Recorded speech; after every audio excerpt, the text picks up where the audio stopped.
Hello ভাই brother, আসসালামু আলাইকুম। কি অবস্থা সবার? আশা করছি প্রত্যেকে অনেক বেশি ভালো আছো।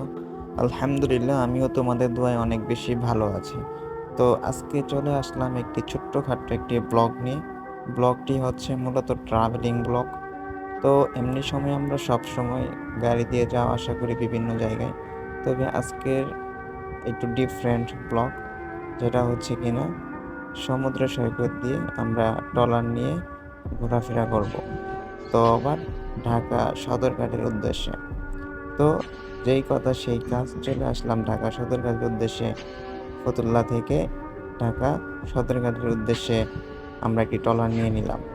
তো যাওয়ার পথে বেশ কিছু বড় বড় লঞ্চ দেখতে পেলাম।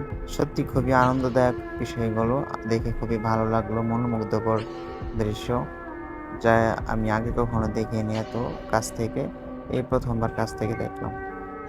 তারপর সদরঘাট নামার পরে একটি জাহাজের ভিতরে প্রবেশ করলাম, যেটা কিনা বরিশালের উদ্দেশ্যে রওনা হবে। তার আগ মুহূর্তে আমরা ভিতরে প্রবেশ করলাম যে জাহাজটি যাওয়ার আগে কিভাবে যাত্রী ভর্তি করে আর যাত্রীগুলো বা কিভাবে যাওয়া আসা করে সেটা দেখার জন্য। বেশ ভালোই লাগলো, অগোছালো, যাই হোক, মোটামুটি ভালোই লাগলো।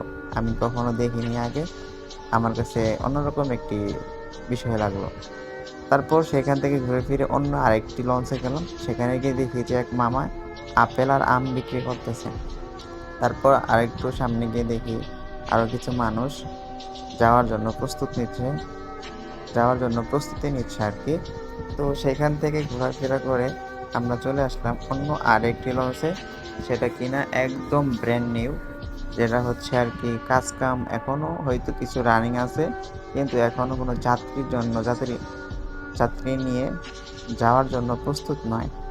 কিন্তু লঞ্চটি একদম নতুন, হয়তোবা নেক্সট কোনো সময় যাওয়ার জন্য প্রস্তুত নেবে আর কি। তো যাই হোক, সেখান থেকে বের হয়ে একটু সামনে যাওয়ার জন্য বের হলাম, যেখান থেকে কিয়ানা আর কি নদীর মাঝপথে ভিউটা নেওয়ার জন্য। তো যাই হোক, সেখান থেকে আলহামদুলিল্লাহ বেশ ভালোই ওভারভিউ পেলাম, ভালো লাগলো অনেকটা। আপনারাও মাঝে মাঝে এরকম ছোটখাটো ট্যুর দিবেন। সবসময় চার দেয়ালেই বন্দি থাকতে ভালো লাগে না। কাজের ফাঁকে হোক, যখনই হোক, মাঝে মাঝে নিজেকে একটু সময় দিবেন ঘোরাফেরা করার জন্য। তো সেখান থেকে বের হয়ে অন্য আরেকটি লঞ্চে গেলাম। দেখি যে বেশ কিছু মামুরা ঘুমাচ্ছে, হয়তো অনেক ক্লান্ত তারা। সেখান থেকে বের হয়ে আরও একটি জাহাজে যাওয়ার জন্য প্রস্তুতি নিচ্ছেন। অনেক কিছু বিক্রি করতেছে মুদি দোকানের মতো। সেখান থেকে ঘোরাফেরা শেষ করে আমরা চলে আসলাম গুলিস্তানের উদ্দেশ্যে।